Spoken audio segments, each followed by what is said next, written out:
Cortés the man was brave, ambitious, deeply flawed, but also strangely chosen, seemingly. For he carried with him not just swords and banners, but chaplains, crucifixes, and the conviction that the cross of Christ was stronger than the serpent enthroned in Mexico. He did not fight alone. Thousands of native allies marched beside him, men who had grown weary of slavery and blood altars. They didn't see Cortés as a conqueror. They saw him as deliverance. And this is from the textbook.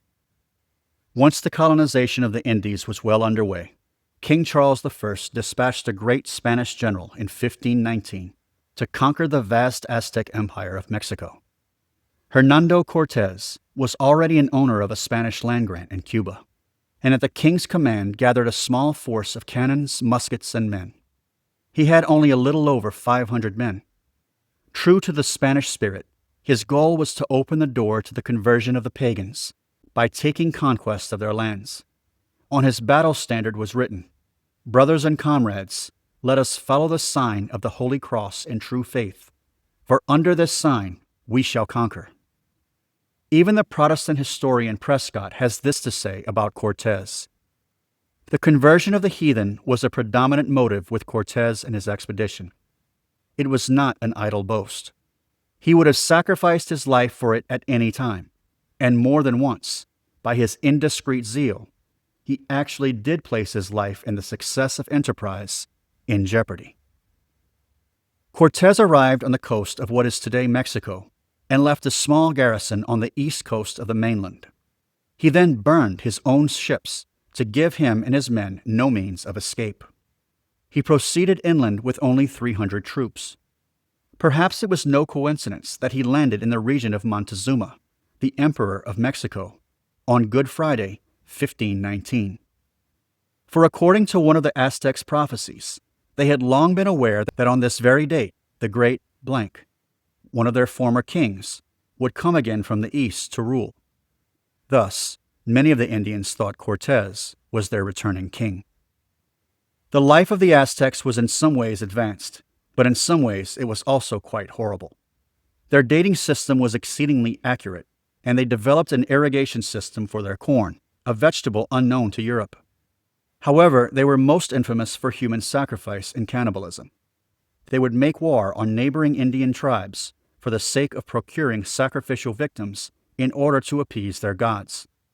The Catholic Encyclopedia quotes a letter from Father Montalinia in which he says, "In a sacrificial service lasting 3 or 4 days, 80,400 men were sacrificed. They were brought through 4 streets, walking single file, until they reached the idols." The process of the sacrifice itself is vividly described by Diaz. They strike open the wretched Indian's chest with flint knives and hastily tear out the palpitating heart, which with the blood they present to the idols in whose name they have performed the sacrifice. Then they cut off the arms, thighs, and head, eating the arms and thighs at their ceremonial banquets. Near their temples they kept the victims' skulls in neat rows, the number of which Diaz estimates at 100,000. With such spectacles as these, there must have been no doubt in Cortés's mind that the gods of the heathens are devils. Psalm 95:5. Cortés's conquest of this brutal land, including the capture of the Aztec chief blank, is a story of fortitude and devotion to Christ's cause. A Franciscan priest accompanied him, opening the doors of Catholicism to the natives. Cortés had to bear with Aztec treachery, rebellious nobles among his own countrymen, as well as the horror of seeing some of his own soldiers taken by the Aztecs as sacrificial victims. The Spanish began conquering Mexico City, or blank, but were driven out. They, however, returned with more forces, and in 1521 completed the conquest. As soon as the battle was over, he destroyed the statue of the Aztec god, blank, replaced it with an image of Our Lady, cleansed the human blood from the temple, and buried the 100,000 human skulls impaled at the foot of the Pyramid of Mexico, and erected the cross for the first time in Mexico. Cortés then received the coat of arms from King Charles I. Cortés had to speed to Honduras to dispel a rebellion that had been stirred. In his absence, the men he left behind to rule Mexico City had let the city fall into chaos, while other Spanish disloyal to their faith were making the Indians slaves. It then appeared to Charles I that Cortés was unfit for ruling, and he was removed, perhaps mistakenly. The infamous Guzman, who heavily taxed and enslaved many Indians, took his place. Cortés returned to Spain and tried to right the wrongs committed against him. However, it remains, as Diaz repeatedly points out in the same vein, that Cortés's mission was to warn the Aztecs against wickedness and human sacrifice, the worship of idols, the eating of their neighbor's flesh, and the sin of sodomy. All we had done was to tell them to lead good lives and inform them of certain matters concerning our holy faith, and this without compulsion of any kind. Cortés had opened the way for Catholicism and civilization on the mainland. The battles were brutal. The fall of the great Aztec city was apocalyptic. But when it was done, the idols were cast down, and the temples that had once drunk the blood of innocents were cleansed and consecrated to the living God. And while history lectures us about colonialism, it forgets the screams that went silent because the diabolical human sacrifice finally stopped. Cortés struck a mortal blow to the ancient serpent who had ruled that land for so long. You can call that imperialism if you like, but tell that to the mothers whose children no longer had to climb those stairs. As if heaven wished to confirm that the conquest of blood was over, a miracle followed, not of the sword, but of grace. It would occur just 14 years after Europe was assaulted by Luther and others' protest. When millions were losing their minds and their faith in Europe, God was giving the gift to others elsewhere. In 1531, the Virgin Mary appeared to a humble indigenous man named Juan Diego. She called herself the Mother of the True God by whom we live. And this again is from the Carol text. It's chapter 10. It had now been 12 years since the landing of Cortés, and 10 since the fall of the hummingbird wizard. A stratified colonial society was already beginning to develop in Mexico, with the conquistadors and those who had come in their train, the privileged class, and the Indians below them regarded primarily as servants. This was not what Cortés or any of the best of the Spaniards had intended. Their goal had been a united Christian community, truly a new Spain. The cultural amalgamation required would have taken a long time in any case, and was now surely to be strongly resented by those who preferred the master-servant relationship. But the conversion of the Indians was the indispensable starting point, and this was retarded by their sheer numbers and the very small number of active missionaries, and by the resentments and suspicions naturally generated among the Indians by the manner in which such men as had exercised their power, even if only for relatively short periods of time. No Indian living in Mexico had ever seen Emperor Charles V. He was never likely to come there, nor were the few Indians who were sent to Spain likely to return.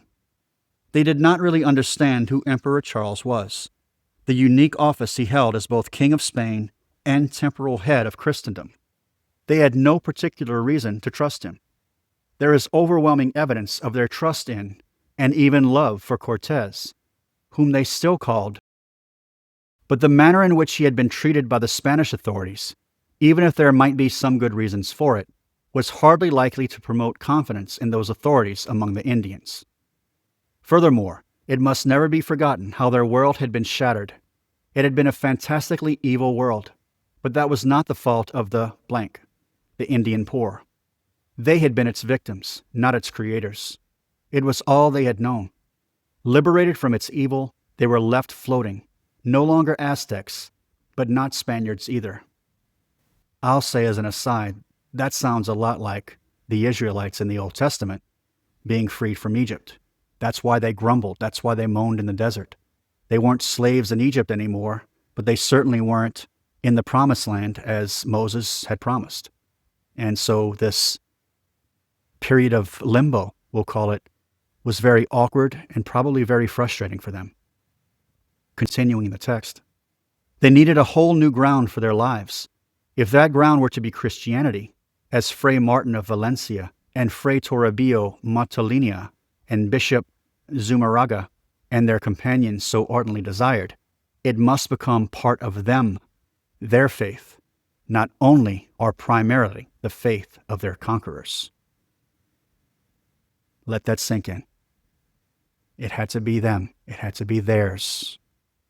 I'm adding that as context for why the great Mother of God, Our Lady of Guadalupe, had to come. This was the need of the Indians.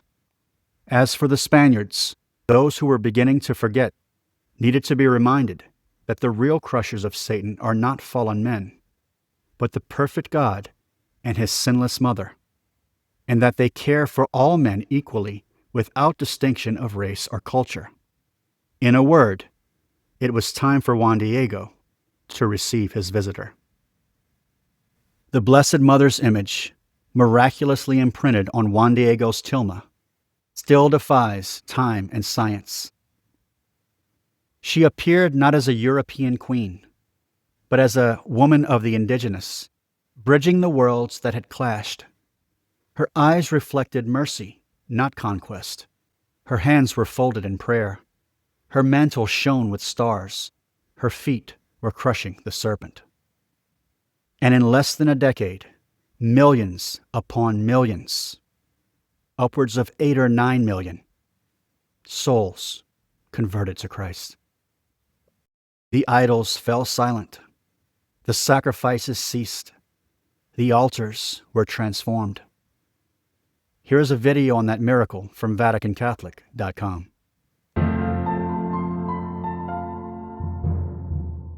I want to talk about the miraculous image of Our Lady of Guadalupe. It first appeared on December 12, 1531.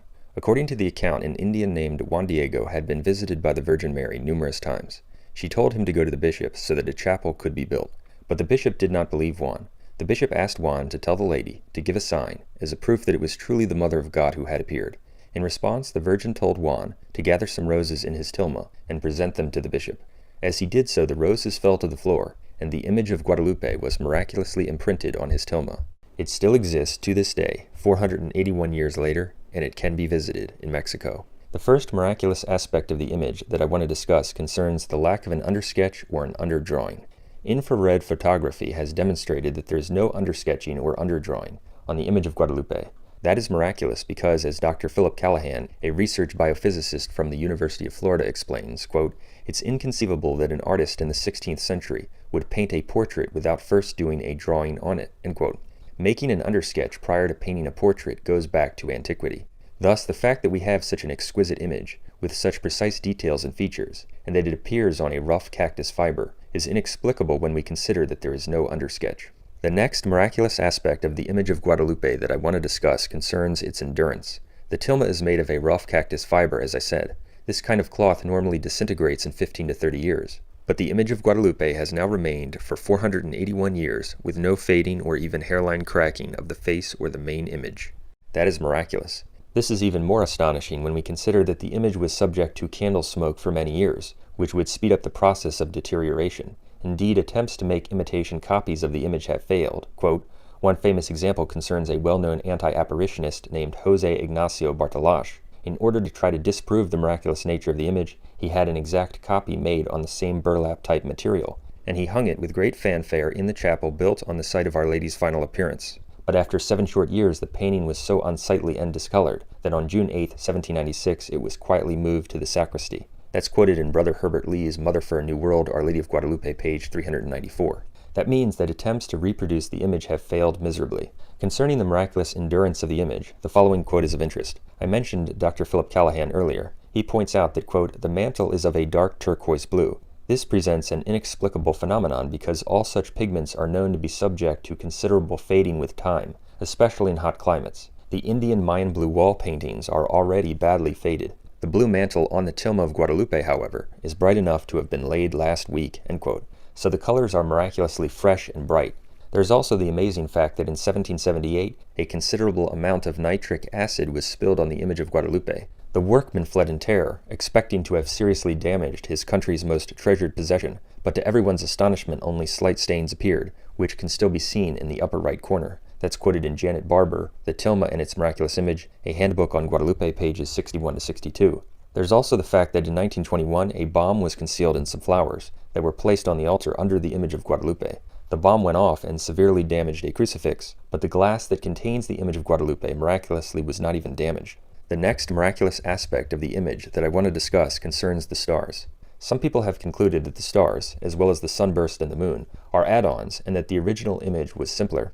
Dr. Philip Callahan is one who holds this idea. He still believes that the image is miraculous, but that the original image was simpler. I believe he is incorrect on this point for two reasons. First, it was discovered in 1983 by Dr. Juan Homero Hernandez and Father Mario Rojas Sanchez that the stars on the image correspond precisely to the constellations of the winter sky on December 12, 1531. And what's so fascinating is that the constellations are shown as viewed from outside the heavens, in other words, in reverse. It's as if we have a picture from someone looking at it from outside the universe. It's a snapshot of heaven and earth, from the very moment that Juan Diego saw Our Lady. It becomes even more striking when we consider that the flowers on Our Lady's tunic correspond to the volcanoes in Mexico. This is discussed in detail on page 77 of a handbook on Guadalupe, published by the Academy of the Immaculate. In other words, the interior portion of the miraculous image, which is multifaceted in its manner of instructing and awing, represents the earth, and the turquoise mantle on the outside featuring the miraculous stars representing the constellations represents the heavens. It's the picture of the encounter between heaven and earth, when Our Lady appeared to Juan Diego on December 12, 1531, and captured miraculously and still present on the cactus fiber almost 500 years later.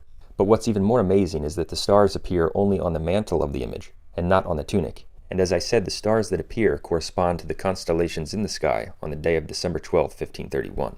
But when people superimpose the image of Our Lady on the sky of that day, and fill in the stars for where they would have appeared if her tunic had been filled with stars, the miracle becomes even more stupendous, because the constellation Corona Borealis, meaning northern crown, representing a crown, would appear right between Our Lady's temples. That signifies that Mary has a crown and that she is the Queen of Heaven. The constellation Virgo, signifying virginal purity, would appear over the area of her heart, signifying her immaculate and virginal heart, and the constellation Leo the Lion would be over her womb. The lion represents Jesus Christ, because Christ is the Lion of the tribe of Judah. This signifies that Christ the King is present in her womb, and there's even more. All of this shows the divine and indeed infinite intelligence behind this miraculous production. In addition to all of these facts, the second reason I believe Callahan is incorrect to think that the stars are add-ons is that he says that the stars were added in the 17th century. However, we know this is not true because there is a copy of the image of Our Lady of Guadalupe from 1570, which was used at Lepanto, and it corresponds precisely to the image that we have now. That means that if the stars were added on, they must have been added between 1531 and 1570, which is highly unlikely. In addition, there is a famous picture of the image from the Codex Civil. This dates to perhaps just a few years after Our Lady's appearance in 1531, and this picture shows the sunburst and corresponds greatly to the image that we have now. All of this supports that the stars and the sunburst and the moon were part of the original image. Some are puzzled by the fact that while the face doesn't even show a hairline crack or a fade, the sunburst, the stars, and the moon show some evidence of flaking. I have an opinion about this, and I believe it fits with what we learn in sacred scripture concerning the stars and the sun and the moon. We are told in Luke 21:33 that heaven and earth shall pass away, but my words shall not pass away. Hence it makes sense that we would see evidence of the stars in the image, and the moon and the sunburst fading, because in reality the heavens shall pass away, but the Virgin herself and the primary image surrounding her and her face are incorruptible because she will shine forever in heaven. That could be why we see evidence of fading in the stars, etc., but not on the Virgin's features. The next miraculous feature that I want to discuss, which might be the most miraculous feature of all, concerns the eyes of the image. It is a fact that the image of a bearded man has been discovered in the eyes of the Virgin. It was first discovered in 1929 and then again in 1951, and it was subsequently confirmed by modern science and intense investigation.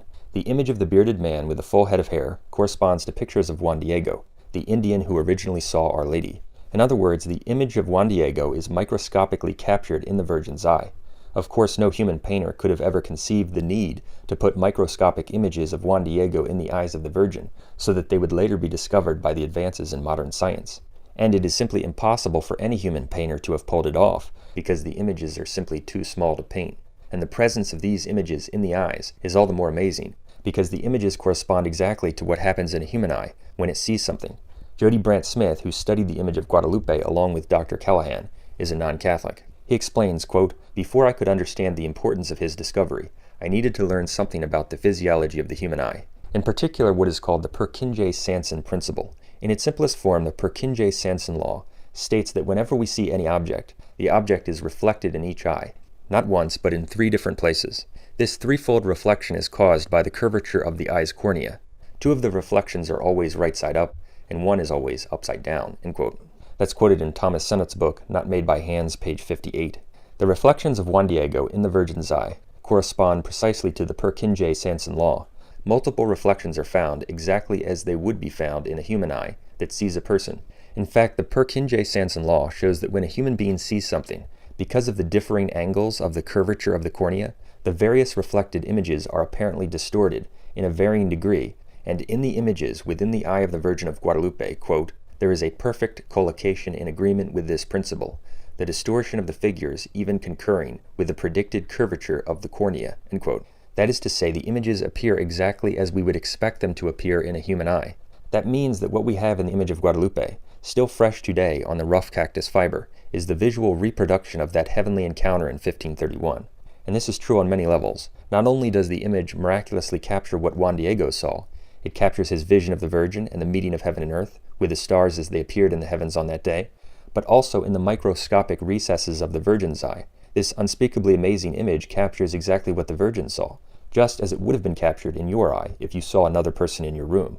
And there's even more. Quote, "In 1981, Dr. Jose Tanzman, a systems engineer, electrified lovers of Mary of Guadalupe by announcing that his computerized blow-ups of photos of her eyes have revealed microscopically small figures, which, he suggests, could be Bishop-elect Zumarraga, Juan Diego, the interpreter Juan Gonzalez, a black woman, an Indian family, a small child, and a man." End quote. In other words, this computer engineer, when he blew up the image of the eye many times, discovered the presence of essentially a whole room of individuals captured within the eye of the Virgin.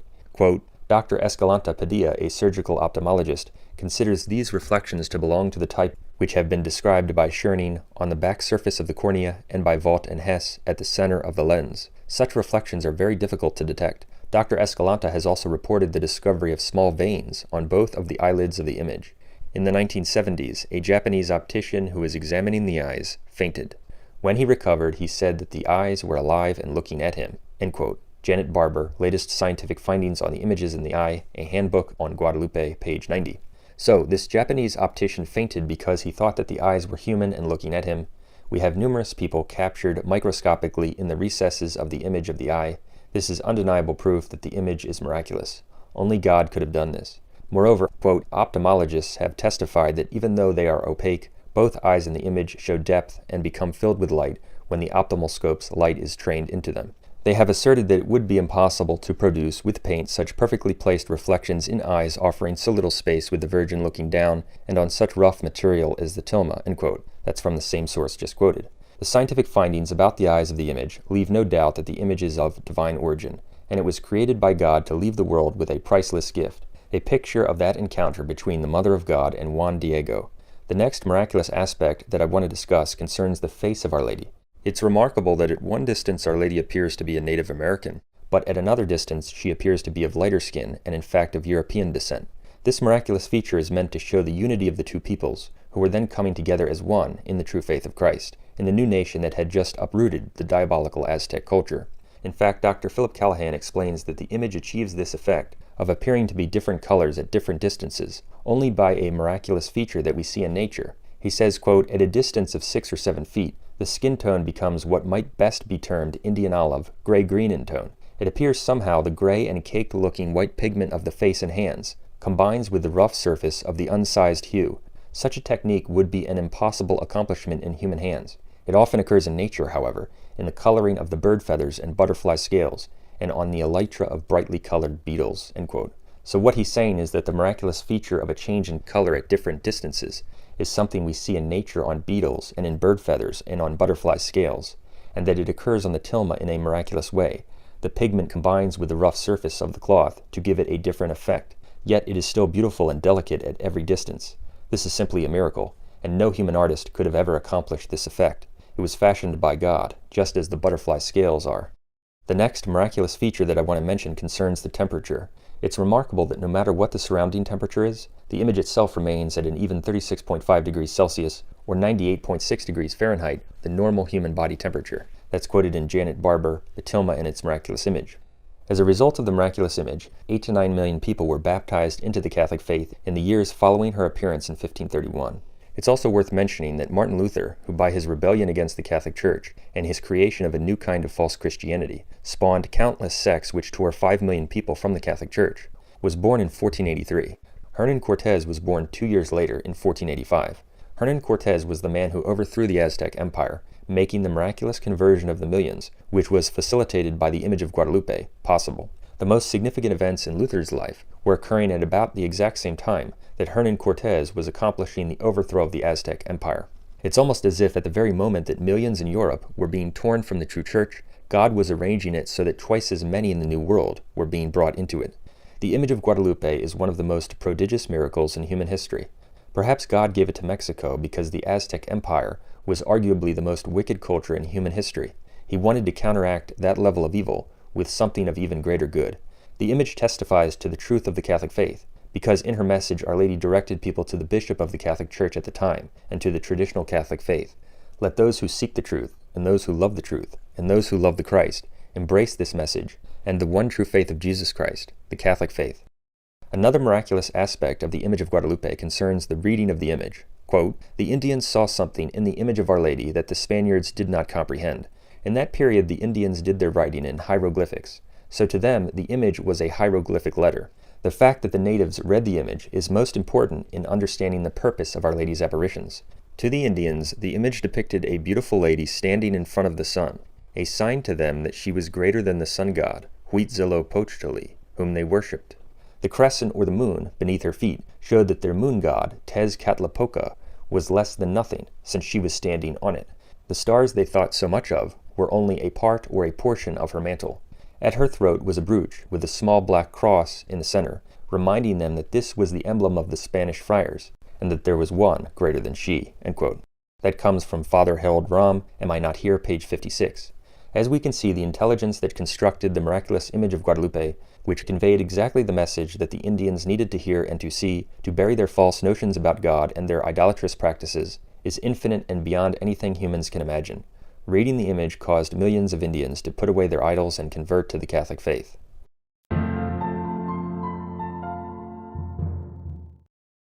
And so, the knife was replaced with the rosary. The hellish shriek of the victim by the expectant song of the redeemed.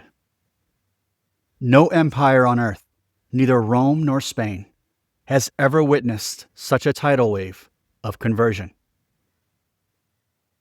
8 or 9 or 10 million baptisms in the next 16 years, depending on the publication you read. 8 or 9 or 10 million baptisms over the next decade and a half. And it happened in relative conjunction with what Catholics would come to look back and see as the fall of Christian Europe. I want to read the first and last paragraphs of that chapter from Carol's book, chapter 12, which will paint both the fairy tale and the reality true Christians faced, even amidst this mass conversion. The Blessed Virgin Mary, Mother of God, Mother of Sorrows, does not come to take away the cross of Christ, but rather to give it. She came to Lourdes in 1857 to heal the sick, and since then she has healed there thousands whose cures scientific medicine cannot explain. But the majority who come to Lourdes are not healed, but go back to home or hospital to bear their cross anew, to suffer and die. She came to Fatima in 1917 during the First World War in response to Pope Benedict XV's anguished prayers for peace, for an end to the horrible and pointless slaughter of that war. She asked for more prayers for peace and finally announced that peace would come, only to be followed by another, still greater war and by the advance of a new great evil out of Russia to spread all over the world. When she came to Tepeyac in 1531, after the conquest of Mexico, she brought about the conversion of its people. But that conversion has been followed by much oppression and persecution. The story of that oppression and persecution in Mexico, oppression by many of the wealthy and powerful among the descendants of the first Spanish settlers, and persecution by the anti-Catholic governments that have dominated Mexico most of the time since 1832, has often been told, perhaps too often. What has hardly been told at all is the far more important story of the preservation of the faith in Mexico, despite it all. And now the last paragraph of not only chapter 12, but the book. The parallel is breathtakingly precise, diamond clear. As the people of England went out of the church Christ founded, the people of Mexico came into it. The consequences to the church of the loss of England reverberate down the centuries. She has suffered few greater losses in the whole of the Christian era. The consequences to the church of the conversion of the majority of the population of the New World who live south of the U.S. still lie mostly in the future. But no part of the world is more Catholic, and few equally so, and that is, above all, the gift of the Virgin of Guadalupe. The modernist mind stumbles over this story.